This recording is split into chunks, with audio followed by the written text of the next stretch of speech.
ଏହି ଉତ୍ସବରେ ତାଙ୍କର ସ୍ୱାସ୍ଥ୍ୟ ଅବସ୍ଥାର ଦ୍ରୁତ ଆରୋଗ୍ୟ ମଧ୍ୟ କାମନା କରୁଛୁ। ଏବଂ ଯବାନ ଜୟେଶ ରାୟ, এই সেকেন্ড বাটালিয়নର ଜୟେଶ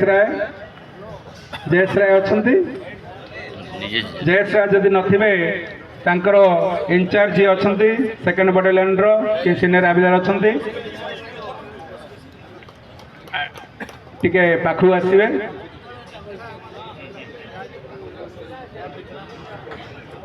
सेकेंड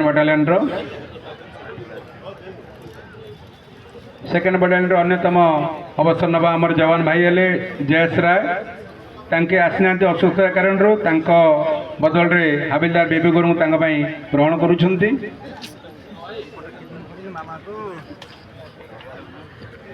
परे आसी आमर थर्ड बाटालियन कोरापुट सी दामू पाइक भाईना दामू पाइक आसवे। आमर मुख्य अतिथि अच्छा अन्यतम अतिथि समस्त अनुरोध करी से आमर जो अवसरकालीन ये आमर हाबिलदार एवं जवान को से सम्मानित करेंगे। दामू पाइक आमर थर्ड बाटालियन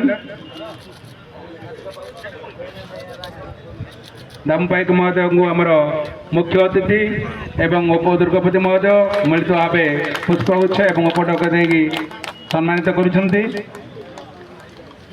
तापरे आसवे 60 वर्षिप कटकर HR मुंडारी जे कि बिगुलर जार बिगुल कल बाजिले ओडिशा पुलिस जना पड़ जाए मुंडारी बाबू कल बोली आमर अनिल बाबू अच्छा आम किशोर महांती अच्छा समस्ते पुष्पगुच्छ एवं उपढक नहीं सम्मानित करने अनुरोध करी।